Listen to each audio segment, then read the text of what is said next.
Welcome back to Philosophy 1101, Problems of Philosophy here at the University of Connecticut.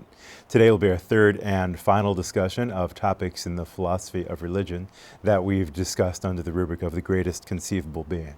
Thus far, we've talked about arguments that try to show, using either theoretical or practical rationality, that a GCB, a greatest conceivable being, does exist. Today, I want to discuss arguments that purport to show that such a GCB does not exist. These are known, therefore, as atheological arguments, and there are two that I'll be discussing today. One is known as the paradox of the stone. The other one is known as the problem of evil. I'm guessing that you've heard one or both of these in one form or another in your life thus far. So first, the paradox of the stone. The intuitive idea is something like the following. One might ask the following question: can an omnipotent being, in particular a type of omnipotent being known as the GCB, make a stone that it's in principle impossible to lift? The idea behind this question is that perhaps there's something implicitly contradictory or incoherent in the idea of a GCB, in particular a being that is omnipotent, and if so, then belief in such a thing would somehow be confused. So the question is, can a GCB make a stone that's in principle impossible to lift? Well, it would seem that either the GCB can or the GCB can't make such a stone. So let's reason by either side of that disjunction. The statement either A or B is known as a disjunction. We're going to consider both sides and see what happens. The first side, let's suppose that the GCB can make such a stone, that is an unliftable stone.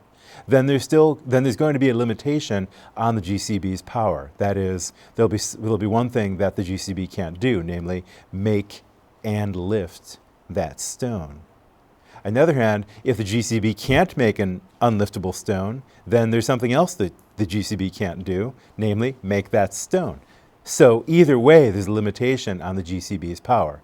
Either on the first side, the GCB is not unable to make and lift a particular type of stone, or on the other side, the GCB is unable to make that type of stone. In either case, there's a limitation on the power of the GCB.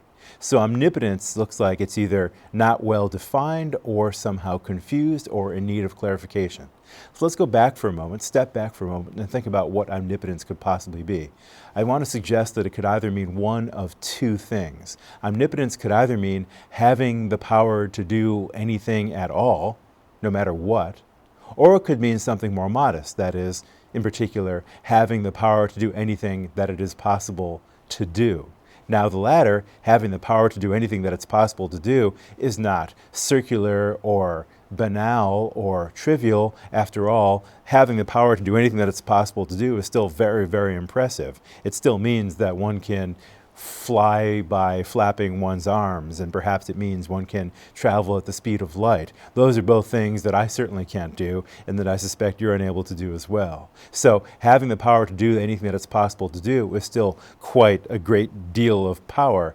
But having the power to do anything at all, the first, much stronger definition of omnipotence, might give us pause. That is to say, we might wonder whether that really makes sense. After all, if you expect omnipotence to imply the idea that you can do anything at all no matter what, then it also means doing things that we otherwise would have thought to be impossible. So, for example, if you expect omnipotence to imply the possibility that you could do anything at all, then you'd expect that an omnipotent being could, for example, take two things, add two more to that number, and end up with five things. But that seems to violate the laws of mathematics. Or having the power to do anything at all would seem to imply the ability to both create something and fail to bring it into existence. That seems contradictory. And it seems strange to say, hey, the problem with the GCB on your definition of omnipotence is that the GCB is unable to do something that's incoherent.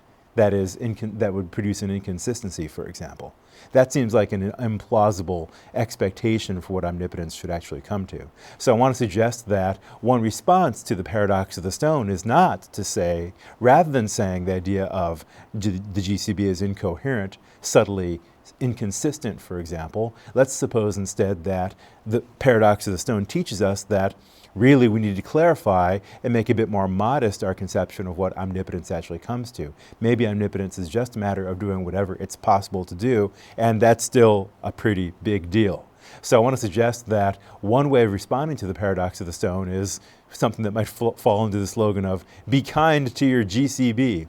Being able to do anything that it's possible to do is still a pretty great thing, greater than you or I think, are able to do, and still something that would merit anybody's respect.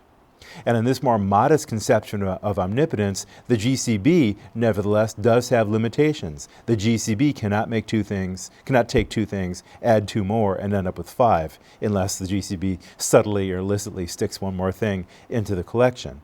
The GCB, that is limited by the facts of mathematics. Mathematics, that is not a human creation. It's something that we discover, and so too the GCB discovers the facts, the truths of mathematics, and maybe also realizes the truths of whatever is logically possible.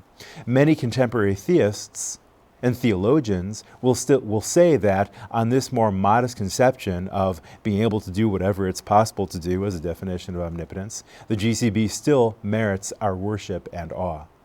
So what I want to suggest then is that one conception of the GCB as being omnipotent, this more modest conception, is perhaps a solution to the problem of the paradox of the stone, one that might allow a theist to say, no, this paradox of the stone allows us to clarify our conception of what omnipotence actually comes to, but it does not by itself require us to give up the idea of belief in a GCB. It just helps us get clear on what we're actually believing when we hold on to such a thing.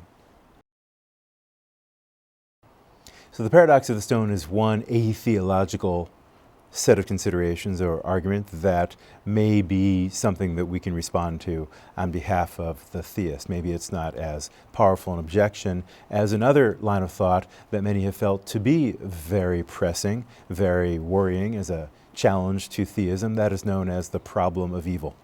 The problem of evil is one that I'm confident you've heard about before. It's a second atheological argument. That is an argument that tries to show that a GCB does not exist.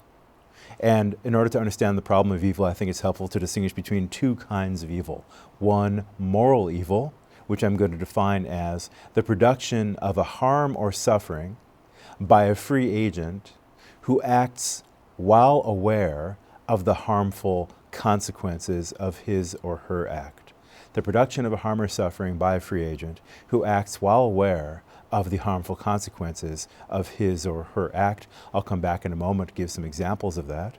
By contrast, physical evil is a production of a harm or suffering by something other than a free, knowing agent. Notice that as I'm defining them, moral evil and physical evil are not exhaustive categories. That is to say, there are going to be cases in which we've got production of harm or suffering by a free agent who acts unaware of the fact of the harmful consequences of their act. That does not make it physical evil, but it's not moral evil either. It's okay for our purposes to leave cases of that kind aside. Those are still things that a theist needs to think about and wonder about and perhaps worry about, but for our purposes, we can set those kinds of cases aside.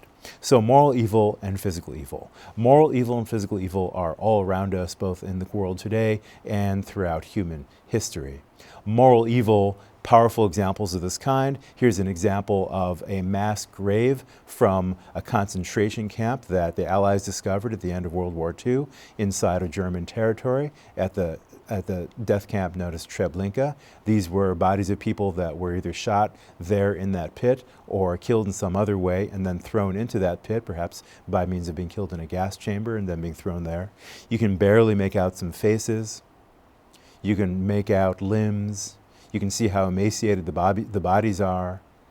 Now, I'm guessing that at least some of the agents who engaged in the mass murder that resulted in this pit being full of dead human bodies, dead people, is some of those agents were aware of the immoral consequences of their actions. Perhaps some of them really believed that what they were doing was correct, but I doubt that all were. Here's an example then of moral evil, and I think you can consider not just historically famous examples, such as the genocide that occurred by virtue of the behavior of the Nazis, but many, many other cases, including examples that are not necessarily horrendous, catastrophic, cataclysmic like these, but other things that are more banal, such as cases in which someone knowingly deceives someone else. Perhaps in an interpersonal relationship you've had thus far in your life, you knowingly told a lie, even though you knew that doing so was going to harm someone else, but you couldn't resist the temptation to do so, for example. Or you took something that was not yours,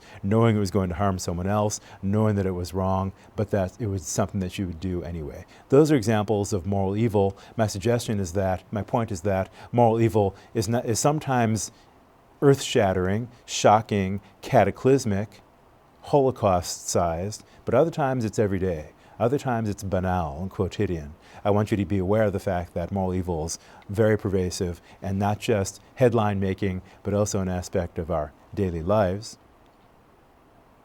This is something that is not far away, something that occurs within American history, not too long ago either. The atrocities that occurred in the Abu Ghraib prison, for example, were well publicized when they were found out about. Here's an example of an American soldier who seems to be taking a certain amount of pleasure in torturing a prisoner in the Abu Ghraib prison.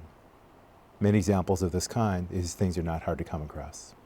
Whereas physical evil, here's an image now of the destruction that was wrought by a recent earthquake in Nepal. Physical evil will be, the earthquake is something that presumably no human agent caused, where it's not clear this is anybody's fault, and yet many, many people suffered, thousands of people died, people are continuing to suffer this very day when I speak to you because of the evil that was brought about by virtue of this destructive behavior of the earthquake. Now, there are also going to be many cases. You can think about hurricanes, you can think about tsunamis, you can think about terrible plagues of disease of various kinds that are going to result in evil in this physical sense, but I should also point out that there are going to be cases in which it's not easy to tell whether the evil in question is moral or physical. Here's an image of a starving little girl from Sarajevo, taken about 100 years ago.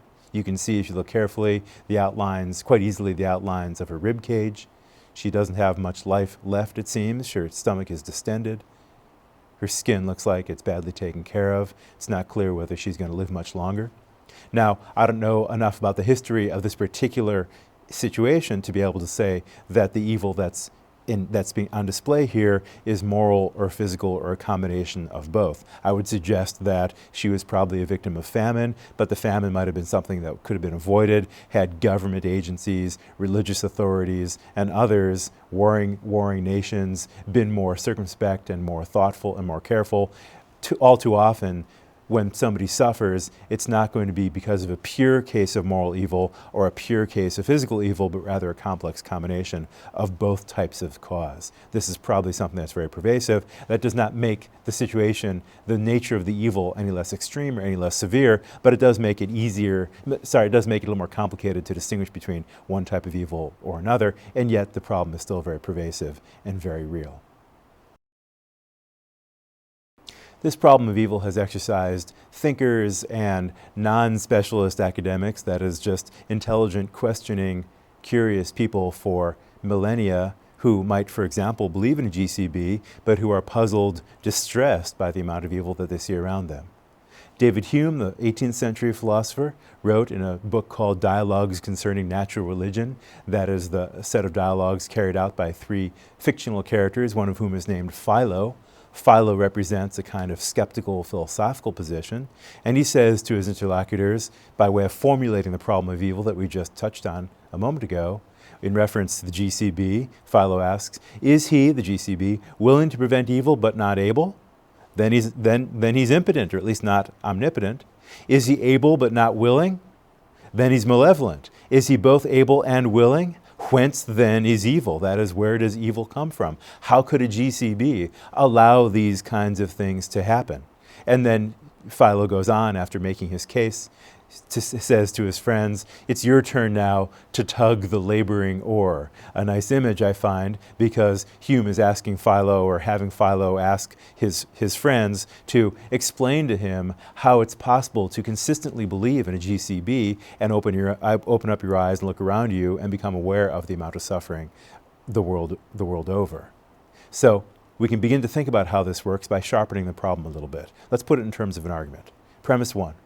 The GCB exists, let's suppose, possibly for reductio ad absurdum, but let's see. The GCB exists and is omnipotent, omnibenevolent, omniscient. That's just going to be things that follow from the definition of the GCB, premise 2. The GCB would therefore be aware of moral or physical evil even before it occurs. That's what omniscience comes to. If you're omniscient, then you know of all the evil that occurs in the world around you, both currently and in the past, and even into the future. 3, the GCB has the power to prevent all evil. That would seem to be what omnipotence actually is. 4, the GCB would will that there be no evil. That is to say, it sure seems like the GCB would prefer that there not be evil. Otherwise, there might be something questionable about the GCB's approach to the world. I know if you're at all like me, you see some evil that's around you, you would want, if at all possible, to prevent it, just out of your nature. But nevertheless, evil exists, and we don't even at this point have to distinguish between physical and moral. Therefore, it seems, there's no GCB. That is, we have turned this into a reductio ad absurdum of premise number 1. That is to say, we've argued that on the assumption that there is a GCB who has the standard definitional attributes of omniscience, omnipotence, and omnibenevolence, that would prove that there couldn't be any evil, and yet evil does exist. Therefore, there can't be a GCB because the existence of a GCB produces a contradiction with the fact that evil exists. So that's a kind of sharpening of the problem of evil.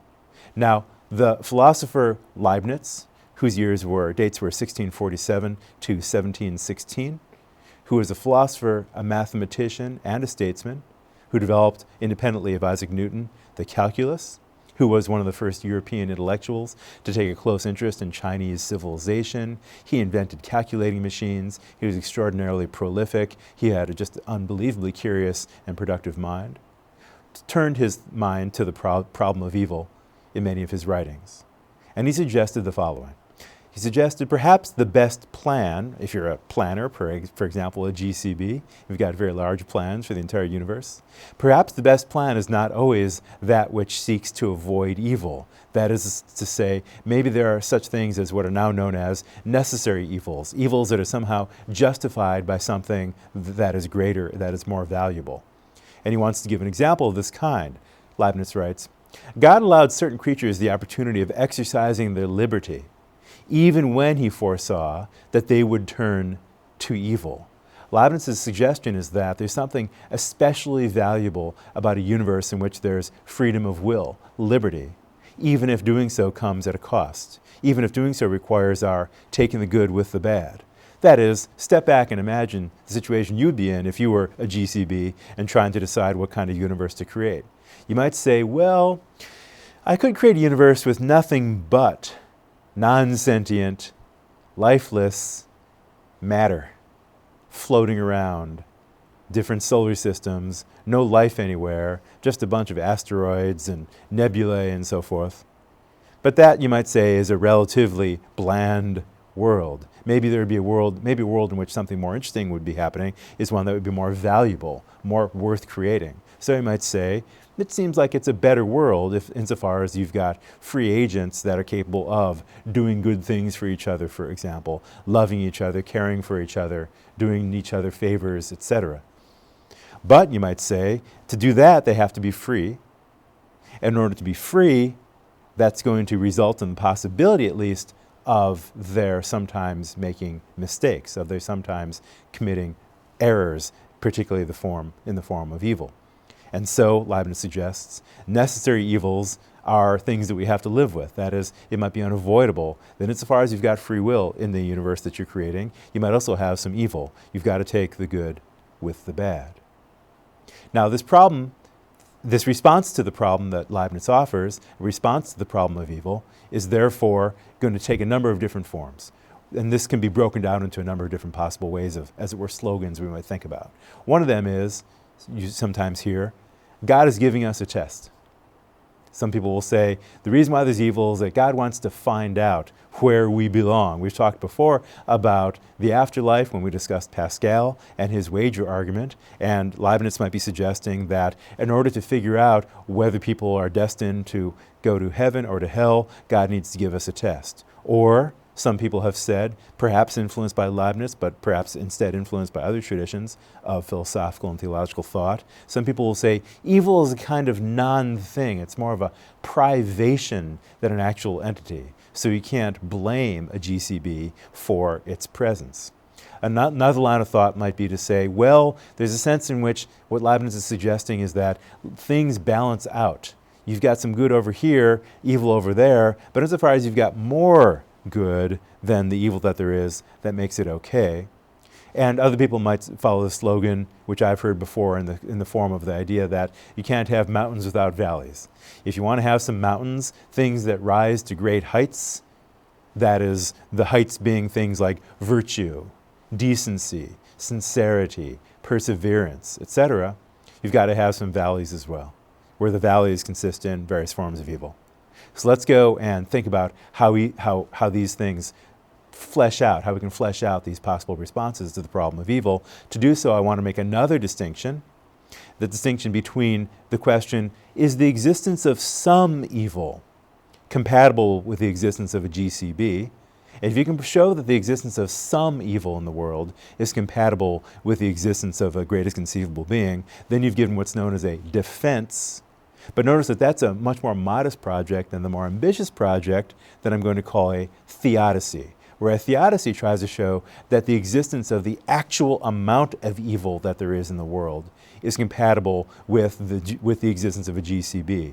You can get a defense by showing that there is one little iota of evil that exists in the world that is compatible with the GCB. But that does not give you a theodicy, because you'd also have to show that all the actual evil that there is compatible with the GCB. So a theodicy implies a defense, but not vice versa. A theodicy is a much more ambitious project, and we'll be asking in a moment just how far one can go. Can you give a defense, and can you go beyond that to a theodicy, and if so, how? So let's go to the first slogan, the suggestion that God is giving us a test. But if you think about this, it's not clear how far it's going to take us, because after all, the GCB is by definition omniscient.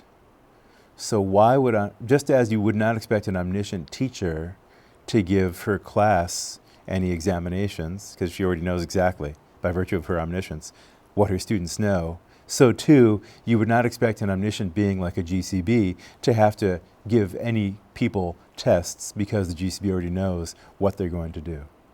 So it's not clear that this form of a response to the problem of evil is going to take us very far. What about the idea that evil is just a privation?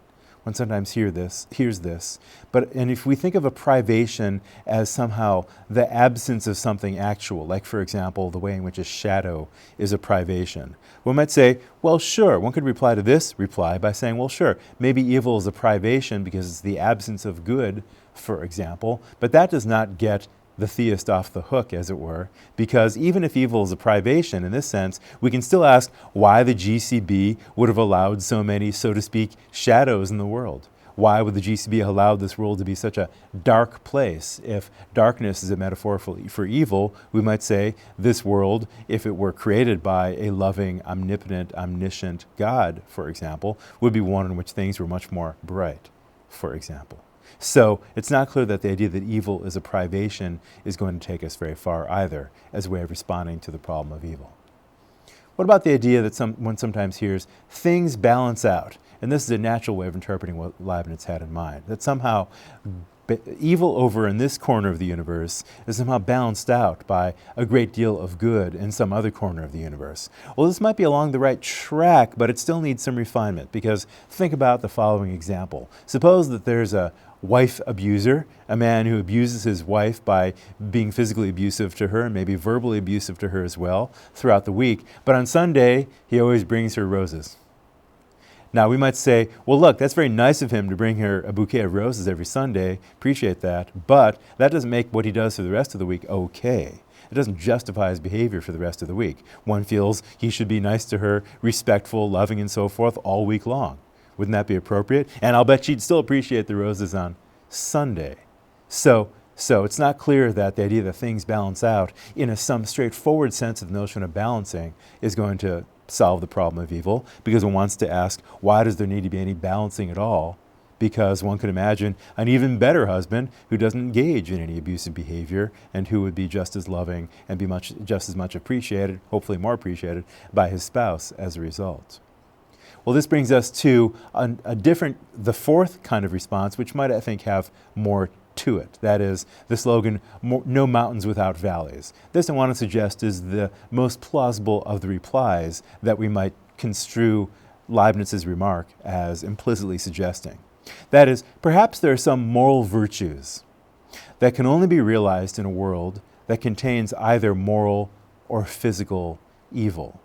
Consider examples such as forgiveness. It seems like if I'm in the business of trying to create a world, create a universe, I want there to be free agents, and part of what I find valuable in that world, what I find beautiful in that world, making that world a worthwhile place, is that it contains agents who are capable of, and who sometimes engage in acts of forgiveness. But you can't have forgiveness unless something has been done wrong. That is to say, I can't forgive you for being nice to me, but I can forgive you for being vicious to me, or being negligent towards me or someone else. That is to say, the concept of forgiveness presupposes that there has been some error or evil somewhere committed by someone. Or take another example, compassion. I can't feel compassionate towards you if your life is going wonderfully. I can only feel compassionate towards you if something has happened that has caused you to suffer in some way. So again, compassion is something that I think you can see adds value to a universe, as it were, but that nevertheless presupposes that there be that's a mountain, but there be some valley as well. That is, somebody having a bad time of it. Or mercy. I can't exercise the virtue of mercy unless someone has been, again, suffering or done wrong or been in a tough spot. Otherwise, there's no possibility of my being merciful. Perseverance. How can I persevere if everything that happens to me is easy? One can only be speaking ironically if somebody says to me, look, I hope you can persevere all the way through that piece of apple pie. Unless I'm in a pie eating contest or something and I'm about to stuff myself to the point of pain. Persevering is not something I need to do when I'm eating a slice of apple pie. It's just something that I do because it's so easy, because one hopes it tastes very good. Perseverance is something that we need in order to do things that are difficult. But that difficulty suggests that there was some, at least physical evil around that we had to confront. Another example, courage. One can't be courageous unless one's confronted with something that is challenging, or at least the possibility of physical or moral evil is on the horizon. Or fortitude. Again, fortitude doesn't exist in a world in which everything is incredibly easy. Fortitude is only possible in a world in which there are some challenges. So you might say these mountains, forgiveness, compassion, mercy, perseverance, courage, fortitude, are only possible in a world that has some valleys, some suffering, or at least the near possibility of suffering, pain, discomfort, etc., that make these things possible. Otherwise, these concepts, these attributes don't seem to make any sense. So it is that here's an example in which we might say the theist has something that she can say in response to the problem of evil. She might say with some plausibility, there are some moral virtues that are really valuable. They constitute the mountains, so to speak. But they can only exist in a world in which you've got some valleys as well. And so Leibniz was onto something, the theist might say, that there are some moral virtues that make a universe a valuable place, but that are only possible in a world in which there's some evil as well. So I'm going to suggest that thus far what we've provided has the makings of a defense. That is to say, the no mountains without valleys idea seems to offer a defense in the sense that it helps us understand the existence of some moral or physical evil in the world, that in a way that shows it to be compatible with the existence of a greatest conceivable being. One might say the fact that there is at least a little bit of evil in the world in human history, both in the past as well as what's happening now, is compatible with the existence of a GCB, because you might say, if there had been never, at any time in human history, any evil at all, then virtues such as compassion, mercy, perseverance, courage, forgiveness, etc., would never have been realized. We wouldn't have had any need for these things, but then the world would have been more bland in some respect. So therefore, one can understand how a certain amount of evil is compatible with the existence of a GCB. But it's natural to reply now, look, you only need a little tiny bit of suffering of various kinds in order to actualize these virtues that we just mentioned a moment ago. We have a whole lot more evil than that. That is to say, much more is going to be required to show that the line of thought here constitutes a theodicy. That is an explanation for the existence of all the moral and physical evil in the world compatible with the existence of a GCB. Just think back, too, the amount of starvation, famine, plague, malaria, utter and total warfare, genocide, etc., that the human race has suffered through, and I'm not even mentioning in my definition of evil, but of course it applies to, in principle, the evil that non-human animals have to experience as well. Think about how vast that is.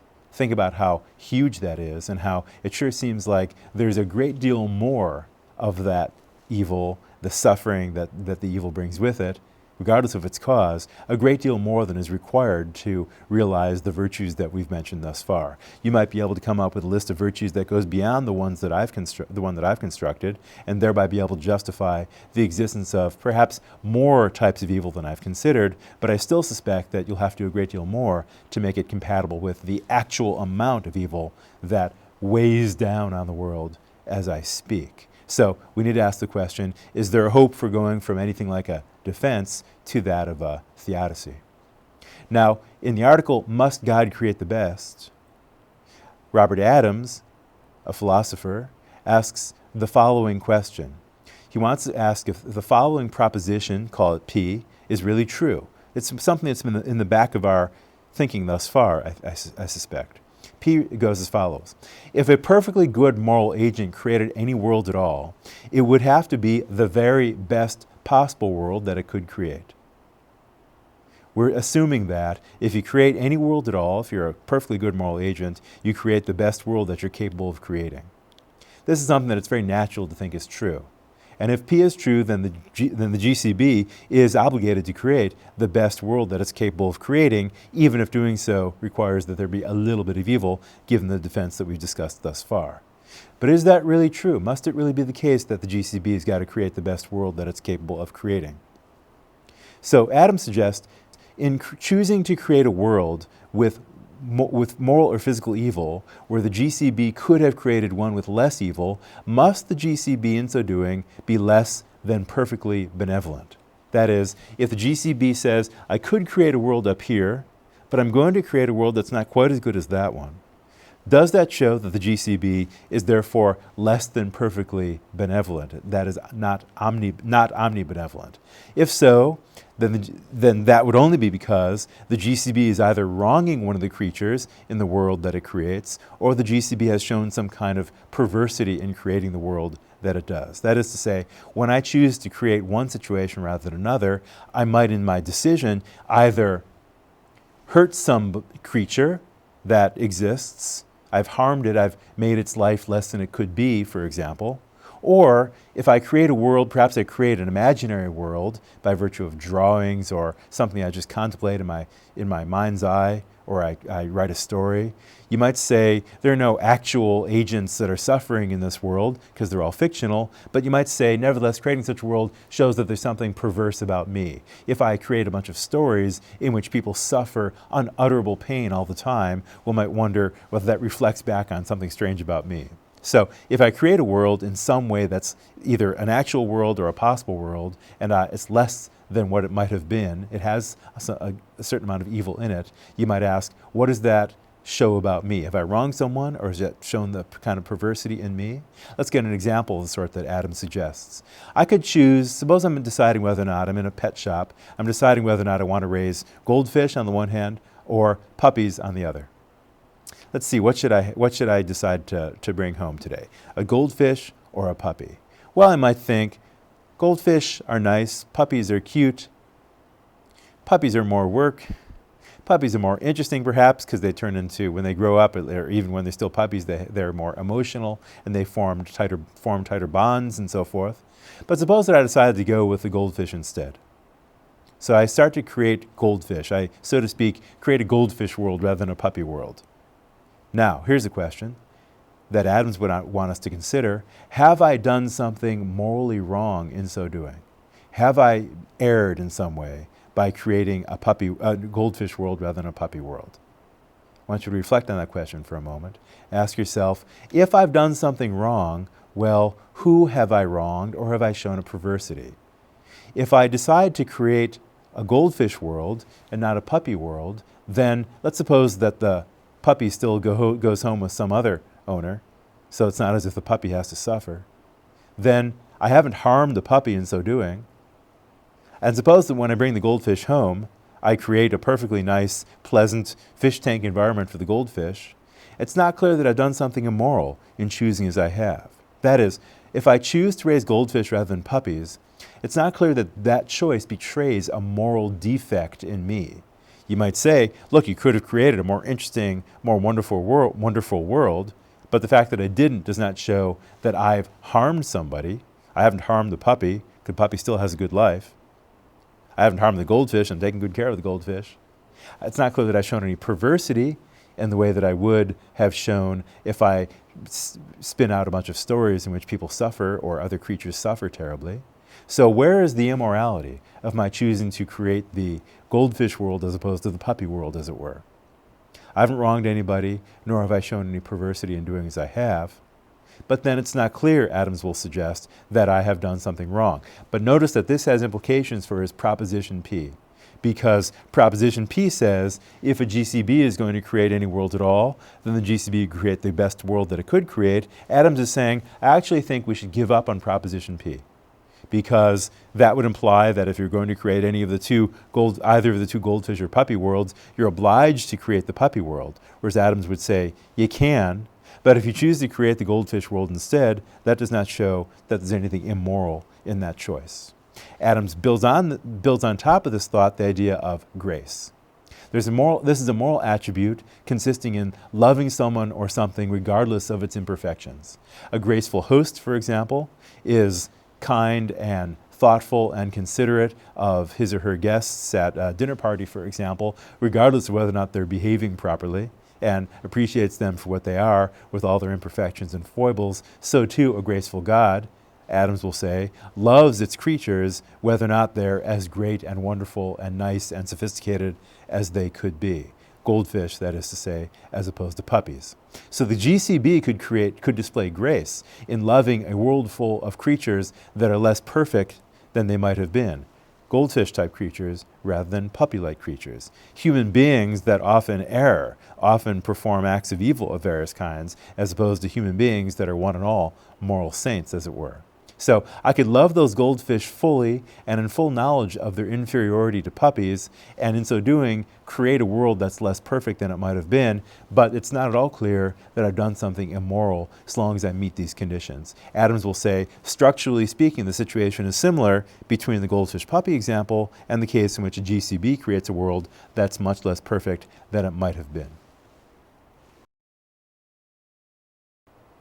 Now, in his article, Adams points out that when he's discussed this line of thought at various talks that he's given, conferences and so forth, things that professional philosophers like to get involved in, he often gets an objection along the following lines. People will say to him something like the following: look, Adams, you might as well suggest to a pregnant, expectant mother that she take a pill that will cause her fetus to be born with a deformity, so long as she'll fully and gracefully love the child when she's born.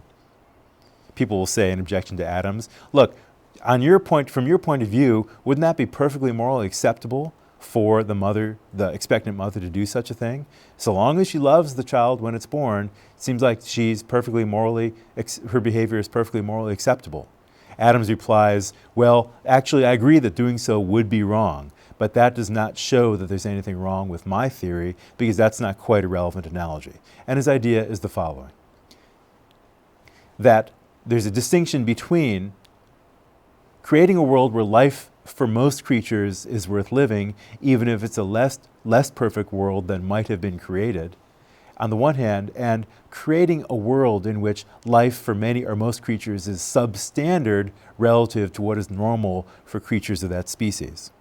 It's pretty plausible that when a child is born with a congenital deformity, in this case caused by a pill that the expectant mother took, it's pretty plausible that the child's life, even if that child is capable of happiness, even if that child will be fully loved by its parent or parents, still that child's living a life that is substandard relative to what is normal for our species. And so Adams is in a position to say that's what makes the mother's choice, if she chooses to take that pill, that's what makes her choice wrong, even if she ends up loving the child fully and unstintingly throughout the rest of her life. It's still wrong for her to take that pill, because what results is a creature who lives a life that is substandard relative to what's normal for the species.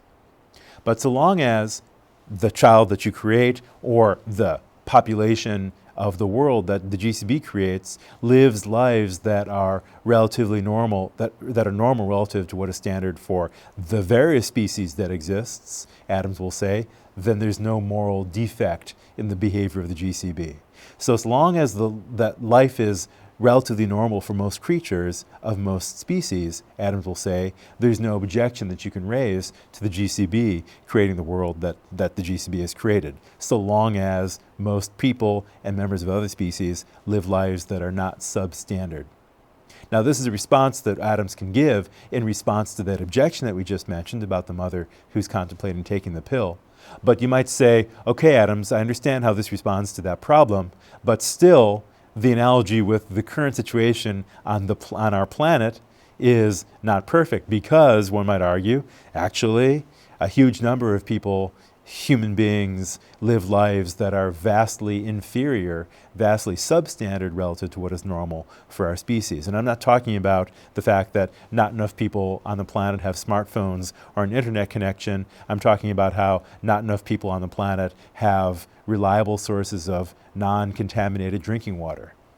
I'm talking about how approximately 24,000 people per day die of starvation. I'm talking about the number of people who have limbs blown off because of stepping accidentally on landmines, and on and on and on. You might suggest, therefore, in response to Adams, that, well, the goldfish puppy analogy is reasonable but only takes us so far. The reason is that if we, these inhabitants of the planet as it exists now, are like the goldfish, then the problem is all too many of us goldfish are missing scales, or have broken fins, or have